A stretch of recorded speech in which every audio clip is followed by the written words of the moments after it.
Sveiki, mėlyjei. Ruduo Lietuvoje džiugina ne tik obuolių derliumi, bet ir žinomais lietuviškais filmais Europos festivaliuose. Vokietijos mieste Leipcige prasidėjo vienas prestižiškiausių dokumentinio kino festivalių pasaulyje – Doc Leipzig. Jubiliejinio 55-ojo dokumentinio ir animacinio filmo festivalio konkursinėje programoje šiemet ir du lietuviški filmai – tai Liza namo ir UB Lama. Naujausias režisierės Oksanos Borajos filmas Liza namo – tai mažos mergaitės Lizos, nenorinčios taikstytis su ją supančia aplinka istorija. Režisierės Eglės Vertelytės filmas UB Lama pasakoja apie jurtoje prie Ulan-Batoro gyvenantį 12-metį ir išdykusį mongolų berniuką Galo. Filmas UB Lama buvo demonstruojamas JAV festivaliuose, rodomas Krokuvos festivalyje, pelnė pagrindinį bei specialųjį prizą Turkijos ir Italijos festivaliuose, o kitais metais dalyvaus budistinių tarptautinių filmų festivalyje Šri Lankoje.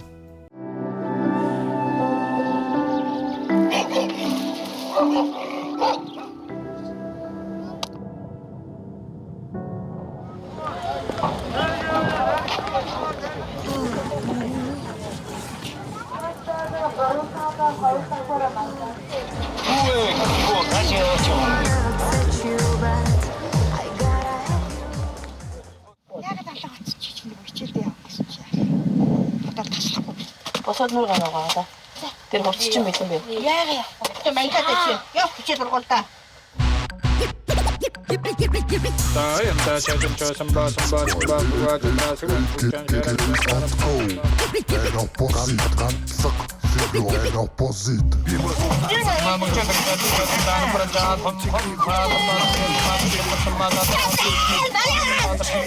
Dar vienas džiuginantis įvykis. Šių metų spalio 20 dieną Jūratės Samulionytės filmas Laikinai iš Vokietijos grįžo su apdovanojimu. Mitä? Ois teväälle? Aš kartu tu. Užtetuka! Užtetuka! Užtetuka! Festivalis Šlingel sutraukė 103 filmus iš 36 pasaulio šalių, o Jūratės Samulionytės filmas Laikinai buvo pripažintas geriausiu. Kviečiu jūs į naują pilnametražį filmą Vardas tamsoje filmavimo aikštelę. Režisierė Agnė Marcinkevičiūtė, o prodiuserė Živilė Galego.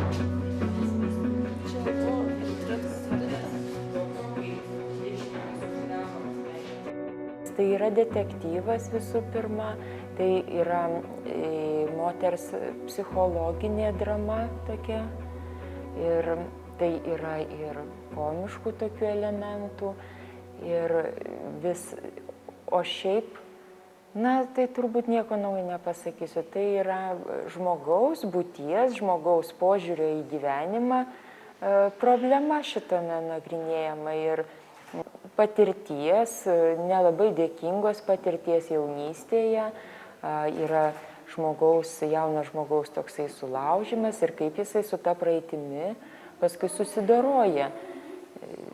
Tai nesusidoroja galbūt, bet kokias išvadas padaro, kaip išsilaisvina. Vat apie tai norisi kalbėti. O kokia mintis, tai gal iš tikrųjų nesinori taip tiesmukai pasakyti, nes tada tu už žiūrovą atsakai, aš netgi ir filmo metu, kaip scenarius yra parašytas, aš to kaip ir vedu link to, bet pateikiu keletą tokių variantų ir aš manau, žiūrovas turės galbūt pats surasti savo. Nes aš nemanau, kad gyvenime gali būti vienas atsakymas. 11-1-4. Mano herojus yra muzikos mokytojas, bet jis iš tikrųjų yra pakankamai tokia paslaptinga asmenybė ir apie savo personažus, kol jie kuriami, aš nelabai norėčiau net ir pasakoti. Tai viena iš tokių, viena iš raktinių šio filmo, šių istorijų asmenybių. Bet, suprantate, reiškia, iš tikrųjų ten konkretikos netiek daug. Ir jeigu žinote pavadinimą filmo, bent kaip jis dabar vadinasi, reiškia, Vardas tamsoje, irgi yra tam tikros paslapties. Iš tikrųjų, tai yra, visų pirma, tai yra puikios mūsų rašytojas, puikios. Renatos Šerlytės, kurios naujų kūrinių kiekvieną, sakykime, kas besidomi lietuvių literatūrą, laukia. Nes tai visada yra netikėta, tai visada yra brandu, tai yra savita, be abejonės.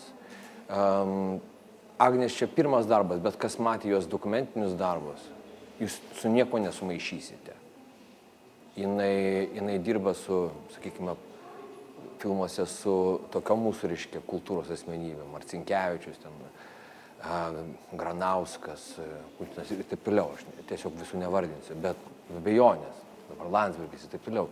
Žmogus, kuris gali prakalbinti arba kurti apie tokias asmenybės, jis pats turi būti susiformavusiu žmogum. Taip kad man iš tikrųjų, viena iš sąlygų, kai aš sutikau ateiti, aš iš tikrųjų buvau matęs kelis jos filmus dokumentinius ir man labai patiko. Iš tikrųjų.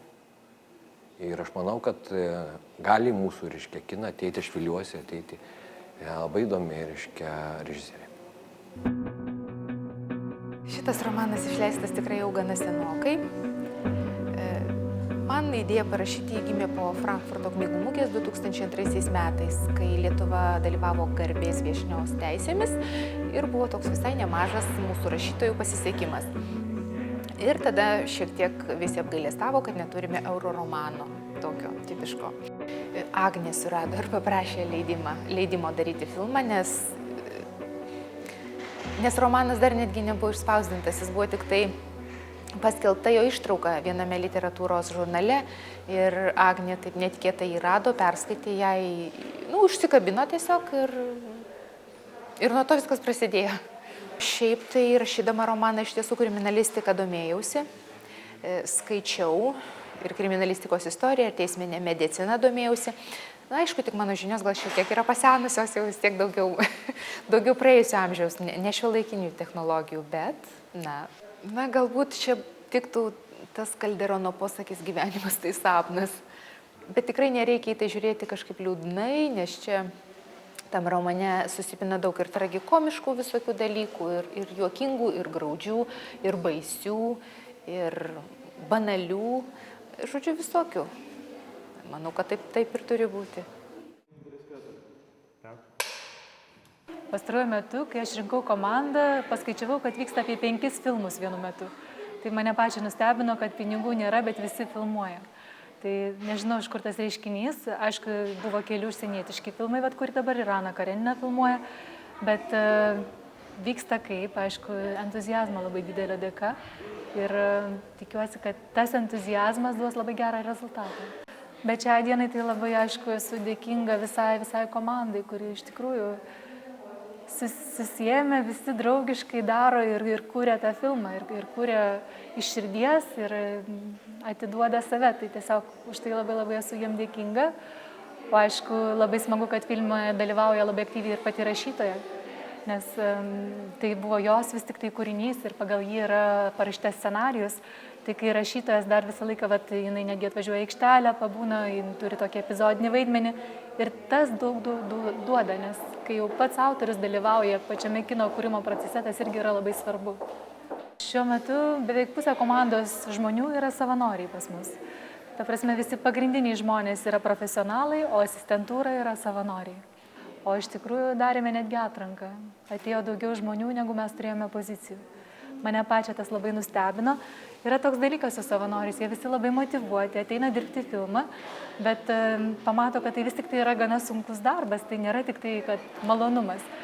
Ir aš jau kartais bijau, ateinu į aikštelę ir galvoju, ar dar visi savanoriai bus, nes kartais sulaukiu skambučių, kad jau aš negaliu, gal mane gali kažkas pakeisti.